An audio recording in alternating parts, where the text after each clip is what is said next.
Salam sejahtera bagi kita semua. Perkenalkan nama saya Pranata Gumijanggurning dengan NIM 18106111128 dari kelas C Hukum Humaniter. Pada kesempatan kali ini, saya akan mempresentasikan materi mengenai konflik Indonesia dengan organisasi Papua Merdeka dalam perspektif hukum humaniter internasional. Latar belakang. Organisasi Papua Merdeka didirikan pada bulan Desember 1961 yang bertujuan untuk menentang penguasaan Indonesia terhadap Irian Jaya, serta mereka mengaku bahwa Papua merupakan suatu wilayah kedaulatan yang berdiri sendiri dan ingin membentuk suatu negara yang merdeka. Sejak awal berdirinya OPM, seringkali melakukan tindakan militan yang menimbulkan banyak kerugian, harta benda, dan nyawa, baik dari pihak TNI, OPM, maupun pihak masyarakat sipil. Ditambah lambannya pembangunan di wilayah Cendrawasih telah membuat OPM meradang. OPM dapat diklasifikasikan sebagai KKB karena melakukan kejahatan secara bersama. Tetapi OPM dapat disebut juga sebagai KKSB karena ingin memisahkan diri dari Indonesia dan menciptakan pemerintahan baru. Dalam rangka mencapai tujuannya, OPM melakukan serangkaian pemberontakan kepada pemerintah Indonesia. Mereka juga menggalang dukungan dunia internasional. Bentuk perlawanan yang dilakukan OPM juga mengalami perubahan. Pada masa awal perlawanan, seringkali terjadi konflik senjata antara OPM dan pemerintah Indonesia. Namun, seiring berjalannya waktu, OPM mulai memasukkan praktik diplomasi dalam melakukan perlawanan terhadap Indonesia. Adapun permasalahan yang akan dibahas adalah yang pertama, bagaimanakah kedudukan organisasi Papua Merdeka dalam perspektif subjek hukum internasional? Yang kedua, apakah kebijakan operasi militer TNI terhadap organisasi Papua Merdeka sudah sesuai dengan hukum humaniter internasional? Kedudukan OPM dalam perspektif subjek hukum internasional. Subjek hukum internasional pada umumnya merupakan beberapa entitas yang diberikan hak dan kewajiban oleh hukum internasional. Subjek hukum internasional secara singkat dapat dikatakan sebagai pemegang atau pendukung hak dan kewajiban menurut hukum internasional.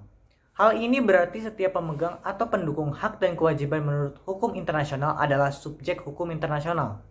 Konsekuensi dari pengertian ini adalah bahwa subjek hukum internasional tidak sekedar negara. Subjek hukum adalah entitas yang memiliki personalitas hukum. Dengan memiliki personalitas hukum, maka subjek hukum dapat menjalankan fungsinya sebagai subjek hukum. OPM belum dapat dikategorikan sebagai kaum pemberontak atau belligerent yang memiliki hak dan kewajiban terbatas sebagai subjek hukum internasional. Terdapat beberapa faktor yang tidak mendukung OPM dapat diakui sebagai subjek hukum internasional. Pertama, OPM belum mampu mendukung hak dan kewajiban internasional dikarenakan hingga saat ini belum mendapatkan pengakuan internasional dari pemerintah Indonesia. Kedua, banyaknya aktivis OPM belum mampu dikategorikan sebagai suatu tindakan yang bersifat internasional. Sebab para aktivis OPM hanya mendasarkan perjuangan politiknya pada 3 alasan. Ketiga, menjadi pihak dalam pembentukan suatu perjanjian internasional. Keempat, dalam melakukan propaganda di forum-forum internasional, para aktivis OPM yang berada di luar negeri belum juga menemui hasil positif. Kelima, selain dikatakan sebagai organisasi yang dikenal dalam gerakan pemberontakan dalam memperjuangkan haknya untuk merdeka, OPM juga bisa disebut dengan kelompok organisasi pembebasan nasional yang memperjuangkan kemerdekaan Papua. Kebijakan operasi militer TNI terhadap OPM berdasarkan hukum humaniter internasional. Pendekatan keamanan atau pendekatan militer adalah berbagai operasi yang dilakukan oleh militer untuk menumpas pemberontakan OPM yang dimulai sejak awal pemberontakan. Kebijakan operasi militer untuk menumpas OPM dilakukan dengan nama tersendiri sesuai dengan kebijakan pimpinan militer Indonesia. Bentuk-bentuk operasi militer yang digunakan di Papua Barat merupakan operasi teritorial, operasi intelijen, dan operasi tempur. Operasi teritorial adalah operasi yang paling soft karena lebih menekankan pada cara-cara yang persuasif untuk menarik simpati rakyat. Operasi intelijen bertujuan untuk melakukan pemetaan atas kondisi suatu wilayah atau kelompok masyarakat maupun untuk melakukan kalkulasi sikap dan kecenderungan sosial politik suatu wilayah atau kelompok masyarakat. Dalam protokol tambahan 2 tahun 1977 dijelaskan bahwa terjadinya konflik bersenjata ialah jika ada penggunaan angkatan bersenjata yang berkelanjutan antara pemerintah yang sah dan kelompok bersenjata yang terorganisasi atau antara kelompok bersenjata yang satu dan kelompok bersenjata lainnya. Berdasarkan fakta yang ditemukan dapat disimpulkan bahwa OPM belum mampu memenuhi persyaratan tersebut. Hingga saat ini, kelompok-kelompok bersenjata OPM yang ada di Papua Barat ini masih merupakan kelompok yang terpisah satu dengan yang lainnya, sehingga OPM masih tergolong dalam gerakan pengacau keamanan. Pasal 3 Konvensi Jenewa dengan tegas menyatakan standar minimum hukum humaniter internasional yang berlaku kepada semua jenis konflik bersenjata.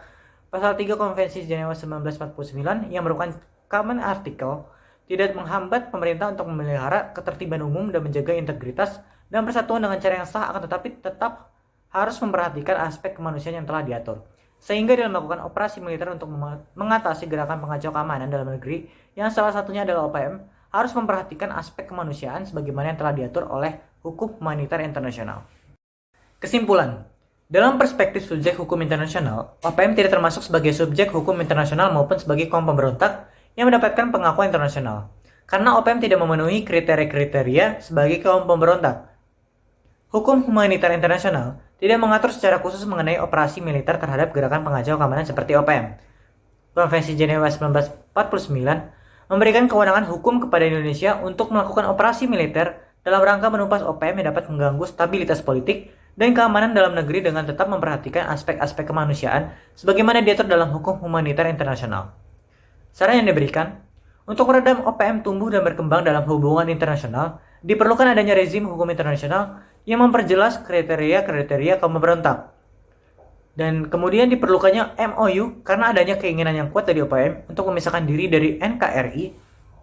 Maka MOU dapat dilakukan sebagai apabila pemerintah dapat menekan jumlah militer yang ada di Papua untuk menimbulkan kepercayaan kepada kelompok kepentingan yang ada di Papua.